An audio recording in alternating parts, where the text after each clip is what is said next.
Bueno, muy buenas tardes, amigas y amigos de los medios. Ante los medios nacionales. Quiero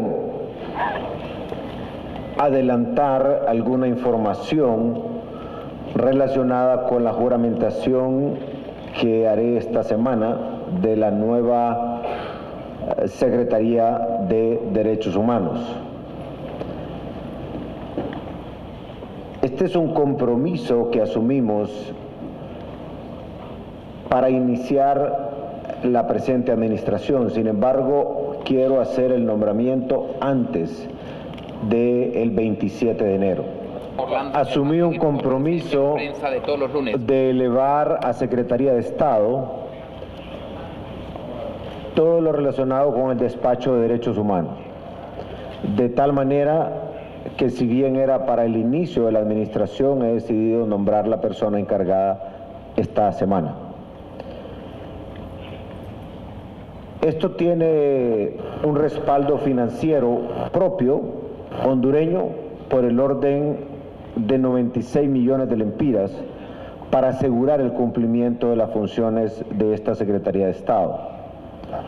La idea es que esta Secretaría contribuya a fortalecer todo el sistema de protección de derechos humanos. Iniciando este 2018, reafirmamos nuestro compromiso por la importancia que le damos a lo que ya suscribimos con la Oficina del Alto Comisionado de Derechos Humanos de parte de la ONU, que ustedes saben que tiene su oficina aquí en el país. Continuamos con la política de puertas abiertas a todos los mecanismos de monitoreo de los derechos humanos de los sistemas universal y el sistema también interamericano. Entre nuestras prioridades se encuentra seguir fortaleciendo el Mecanismo Nacional de Protección para las y los defensores de derechos humanos, periodistas, comunicadores sociales y operadores de justicia. Desde su creación en el año 2015, este mecanismo ha tenido importantes avances, gracias a esfuerzos coordinados entre sociedad civil y el Estado, desde la estructura que llamamos el Consejo Nacional de Protección. También es prioritaria el intercambio de comunicación, el constante diálogo entre el gobierno y la sociedad civil en materia de derechos humanos, dando sostenibilidad a los espacios que ya se han creado. Es vital también la formación y educación para el país y especialmente para los servidores públicos en materia de derechos humanos, cultura de paz, como les decía, especialmente para los agentes del orden y servidores públicos, funcionarios del Poder Ejecutivo. Pero aquí también quiero destacar algo. Ustedes recuerdan en una reciente participación en Naciones Unidas que yo trasladaba al sistema mundial de derechos humanos que buena parte de los ciudadanos en Honduras que se consideran víctimas dicen: ¿y dónde están los derechos de las víctimas? Bajo la doctrina tradicional, la regla general es que solo los estados atropellan, conculcan los derechos fundamentales. Pero recientemente conversábamos que ya existe una excepción en el mundo de que organismos que no son estatales también violentan los derechos fundamentales. Y yo me hago una pregunta aquí en Honduras.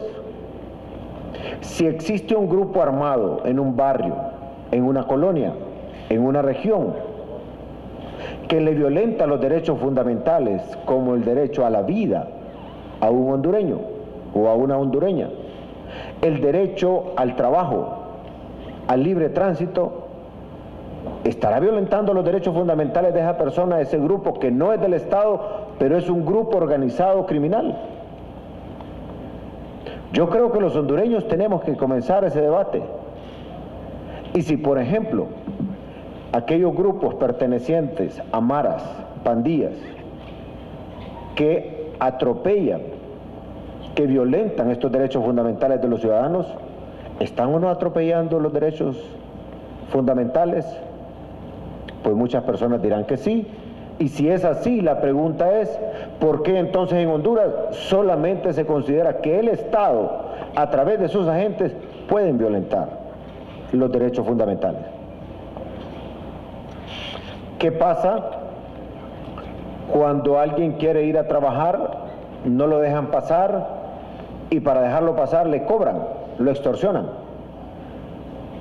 O la amenaza permanente sobre una madre o un padre que quiere ir a denunciar la violación de su hija, que ocurre recurrentemente, pero que lo amenazan con quitarle la vida.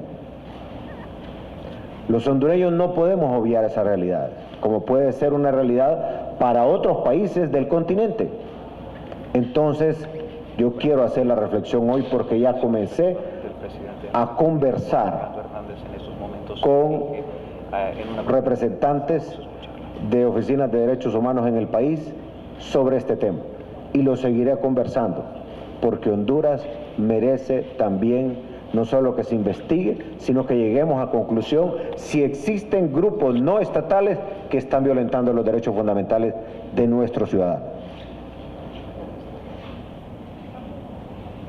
También, en este tema de derechos humanos, hablando de la Secretaría, una tarea fundamental que le estaremos encomendando es buscar la manera temprana de solventar conflictos, adelantarnos, prevenir.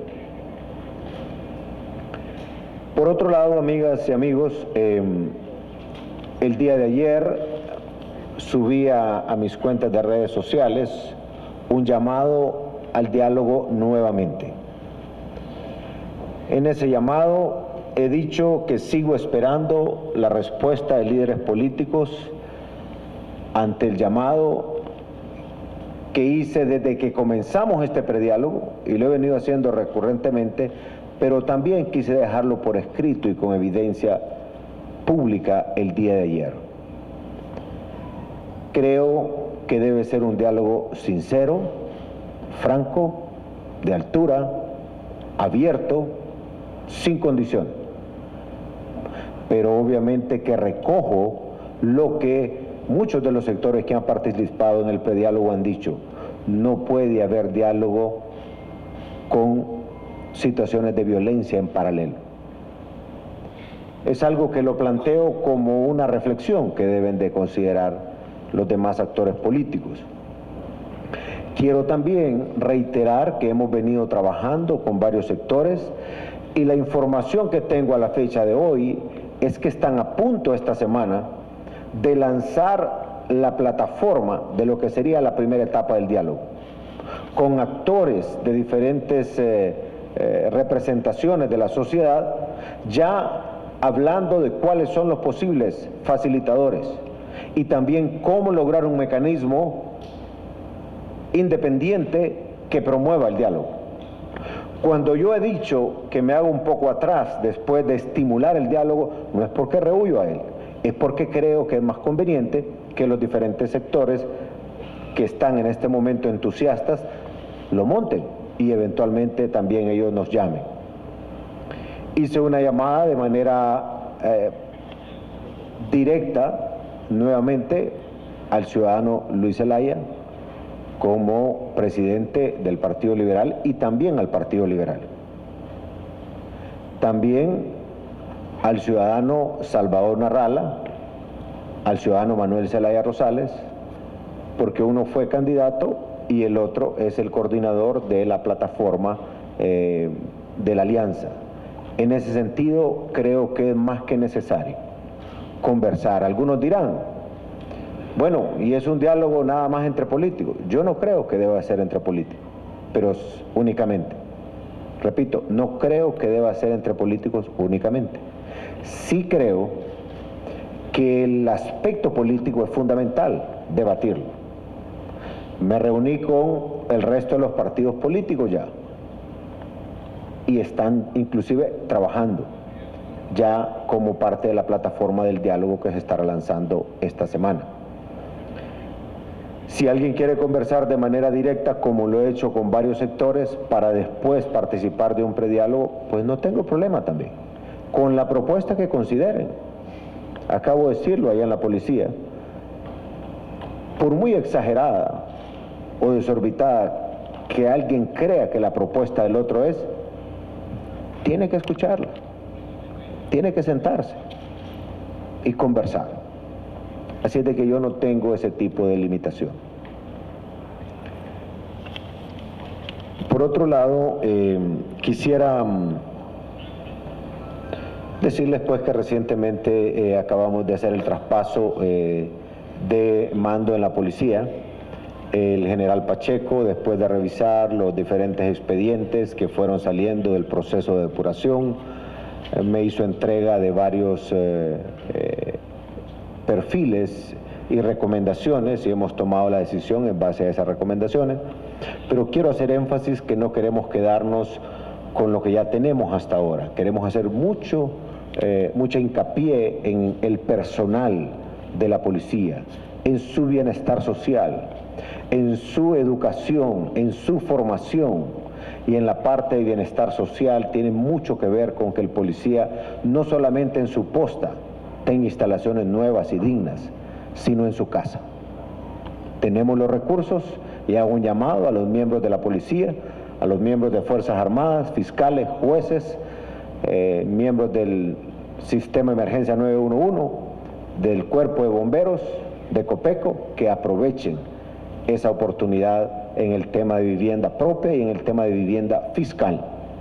Vivienda fiscal, para ilustrarles, es esos grandes complejos donde no necesariamente usted es dueño de ese apartamento en particular, sino que el policía o el funcionario de seguridad es dueño de ese derecho y se lo puede llevar de Tegucigalpa a otro apartamento en San Pedro Sula, pero siempre va a tener su vivienda.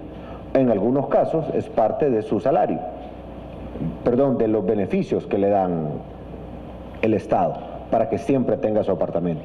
No podemos seguir teniendo a los operadores de justicia en cualquier barrio o colonia si no es seguro, y además que le puedan heredar a sus hijos una vivienda digna. Eso pasa por un sistema de consolidación de deudas, porque así como la mayoría de los hondureños están altamente endeudados, los operadores de justicia también. Por eso hemos lanzado el esquema de acceso al crédito, para poder ir buscando la manera de desahogar al hondureño que está en esa situación. Eso le habilita a accesar también al crédito. Y bueno, felicitaba a la Policía Nacional y a todos los operadores de justicia porque llegamos a ser el país más violento del mundo, con casi 90.000 muertes por 100.000 habitantes, 90 muertes, por cada 100.000 habitantes. Eso equivalía diariamente a 20 muertes diarias. Ahora hemos bajado a 10. Pero también, no me canso de repetir, no es suficiente solo con lo que es la represión del delito. Ahora tenemos que trabajar mucho con la familia, con los niños, los jóvenes, los artistas, los deportistas, las iglesias, asociaciones de padres de familia. Todo lo que es prevención se va a repotenciar al máximo en esta próxima administración. Eso es clave. Y aparejado a eso, creación de empleo, más y mejores ingresos. Es la fórmula para seguir bajando y lograr la meta de este año que comenzamos, llevarlo a una reducción de entre 8 y 10. Y por último, ha iniciado ya el proceso administrativo en educación para lo que es la parte de matrícula. El 2017 superamos los 215 días de clase anuales. Queremos superarlo este año que estamos comenzando, y que ningún niño de Honduras debe quedarse sin matricular, sin asistir a clase.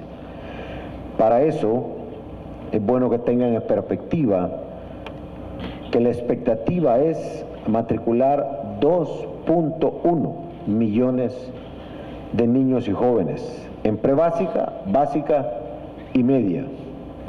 Esto significa, fíjense ustedes, alrededor de 100.000 nuevos alumnos, solo este año. O sea, la tarea es gigantesca. Les recuerdo que Honduras este año comienza un acuerdo, un compromiso con la Alianza Mundial para la Educación. de cara a 12 años plazo. Vamos a requerir llevar estos conceptos básicos al diálogo, porque es un compromiso que va a trascender este gobierno. Y el gobierno que venga, con la presidenta o presidente que venga, después de este que iniciamos el 27 de enero, requiere seguir implementando estos compromisos. Esto es clave para levantar el país. Una educación de calidad, una educación que nos inserte en el mundo de hoy, con mucha tecnología, el tema del inglés, de otros idiomas, el tema también de prepararse específicamente para oportunidades educativas económicas, que obedecen a una educación que debe estar entrelazada con el plan económico que tenemos. Ya no podemos seguir sacando los mismos perfiles educativos de las universidades o de educación media. Tiene que obedecer al espacio de crecimiento económico que el país tiene. También quiero hacer énfasis que, salvo que se haya consensuado con la Asociación de Padres de Familia, o sea, es una excepción, pero la regla general es: no debe de pagar matrícula el padre de familia o la madre de familia, salvo que exista ese consenso entre asociaciones de padres de familia y los que dirigen los colegios. También siempre ha habido un problema. Cada año le piden la partida de nacimiento del niño o la niña, del joven. Solamente que sea primera vez, eso es válido. Hemos dado la instrucción de que si es reingreso, no debe por qué. Es más, tiene que llegar el momento en que ni por primera vez se lo pidan, porque debe compartir la base de datos, el registro, con educación.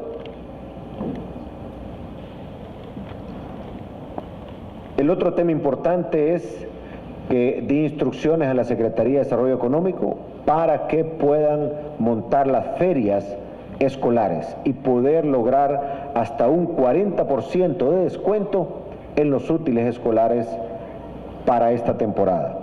Además, también ese espacio de descuento, tal vez no en el mismo 40%, pero sí se está considerando un descuento para uniformes, entre otros. Y en algunos casos de escuelas estaremos repartiendo más de 100,000 uniformes. Repito, 100,000 uniformes estarán entregando en los próximos días a los hijos de los padres de familia más necesitados.